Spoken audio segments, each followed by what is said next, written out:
Dalampasigan talaga o tabing dagat ang aking takbuhan. Pagkatapos ng maghapon, pagkatapos ng kabisihan, pagkatapos ng business transactions sa isang araw.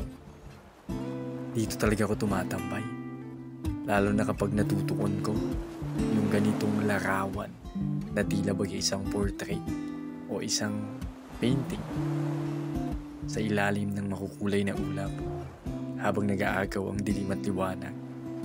Yung perfect sunset na masasabi mong relaxing, refreshing, ang sarap magmuni-muni, sarap tumambay.